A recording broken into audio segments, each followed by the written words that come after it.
Praise God, mga kapatid. Kumusta po kayo lahat dyan? Ako po si Brother Sugar in ALC. Kumusta po kayo lahat dyan? Sana nasa maayos kayong kalagayan. Sa ngalan ng ating Panginoong Jesus, ako po ay nagkaroon ng chance. It is a big privilege for me to be used by God to share His Word to all of us, mga kapatid.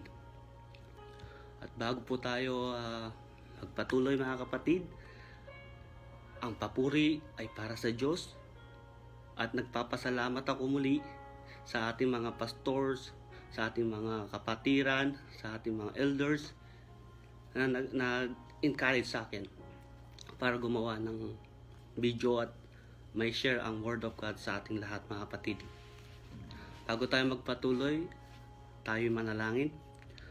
Purihin ka, Panginoong Yesus, sa hapong ito. Hallelujah. Dakila ka sa lahat ng bagay, Panginoon. Ikaw ang Diyos noon, ngayon, at magpakailanman, Panginoong Yesus. Lord, sa hapong ito, hallelujah, Jesus.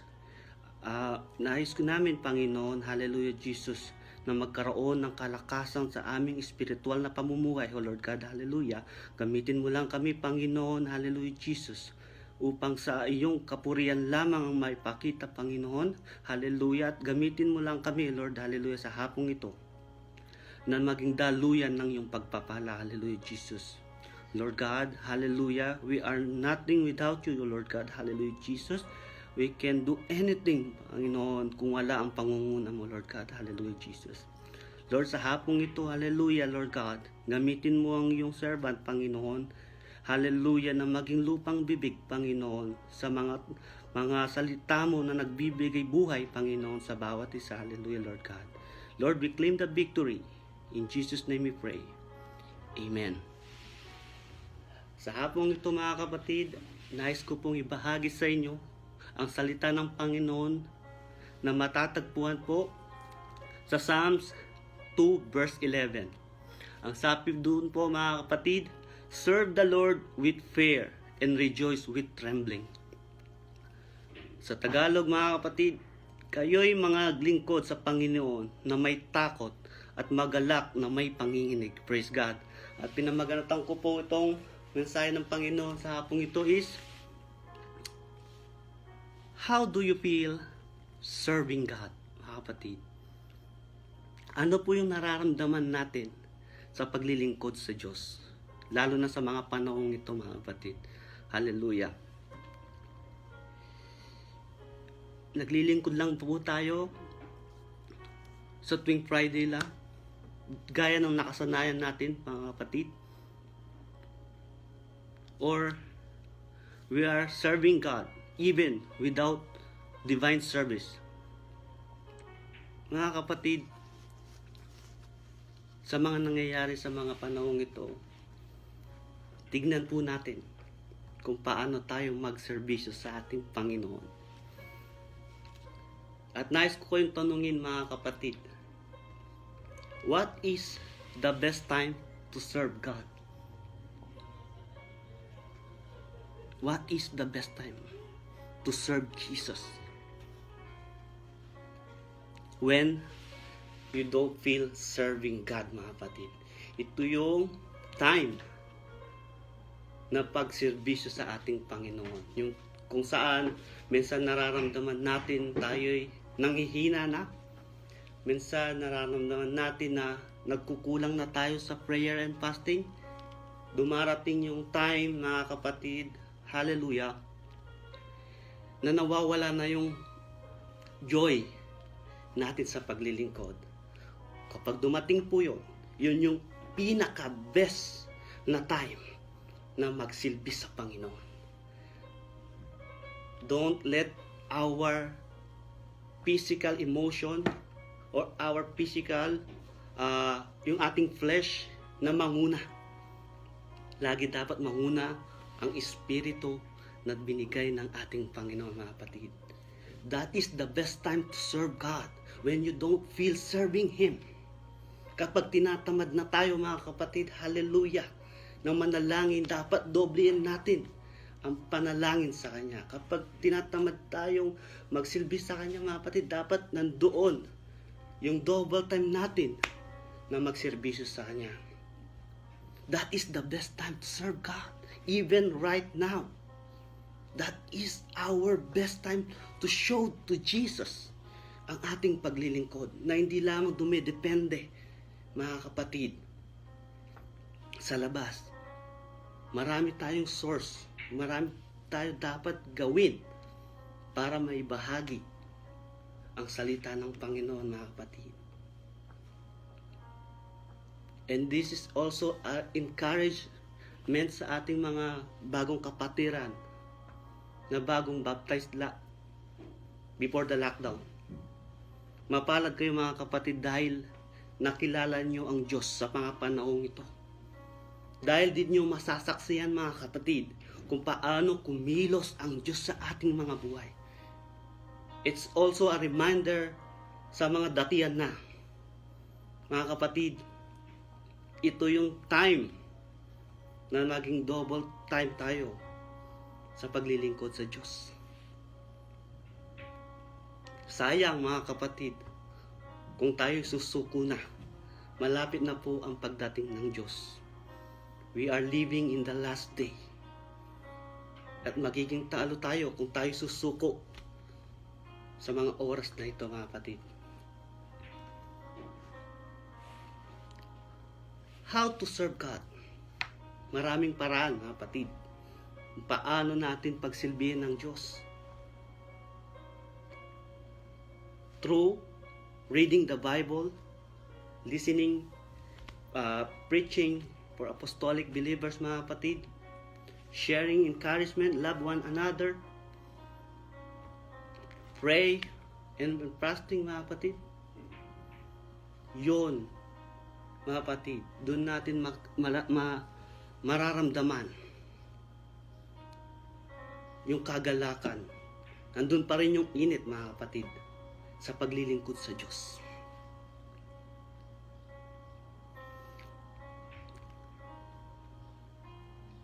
Sa mga oras na ito, alam ko ang iba sa atin ay nagsasuffer. Lahat tayo ay affected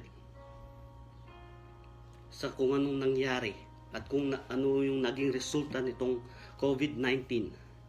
Lahat na apektuhan, maging ang ating mga sahod. Yung iba hindi sumasahod. Yung iba naman 50% cut, 40% salary deduction.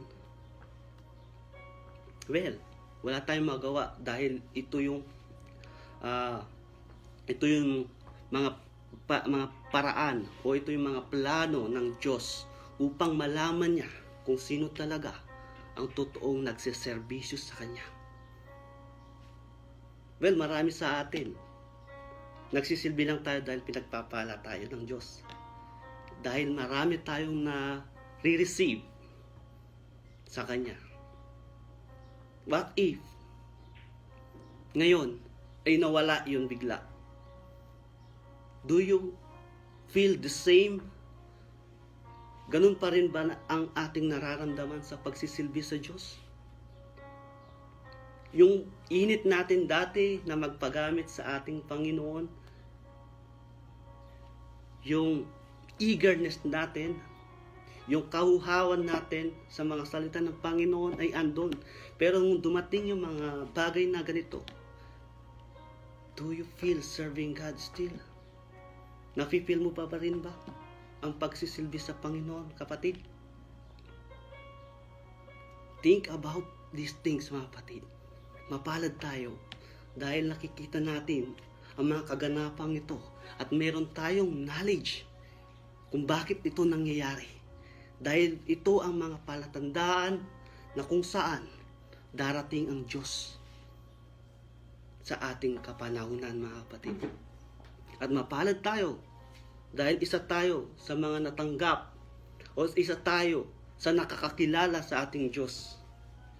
Dahil mahal tayo ng Diyos. Hindi lahat, mga kapatid, ay tinawag. Many are called, but few are chosen. Isa ka sa pinili ng Diyos. Pahalagaan natin, mga kapatid, kung ano ang ating calling sa ating Panginoon. Huwag tayong tumingin sa material na bagay. Ituon lagi natin ang ating isipan sa makamalangit na bagay, mga kapatid, sapagkat hindi natin madadala ang lahat ng bagay dito sa mundo. Sa pagkawala natin, mga kapatid, tayo haharap sa ating Panginoon. At doon natin malalaman kung ano ang nangyari, kung ano ang ating nagawa, at wala tayong maitatago sa ating Panginoon. So habang nandito tayo, gawin natin ang lahat ng bagay na naaayon sa plano ng Panginoon, naaayon sa aklat ng buhay. Pansinin nyo, mga kapatid, yung mga taong nag-akay sa atin, yung mga taong ginamit ng Panginoon upang masyaran tayo ng Word of God, upang tayo ay makonvert, upang tayo ay nagkaroon, hallelujah, ng karapatan sa silong ng langit. They are still working in the vineyard of God. They are still working because they are not, they know that they are not yet enough sa paglilingkod sa Diyos. They are still doing their ministry for the glory of God. Madami na tayong pinagdaanan.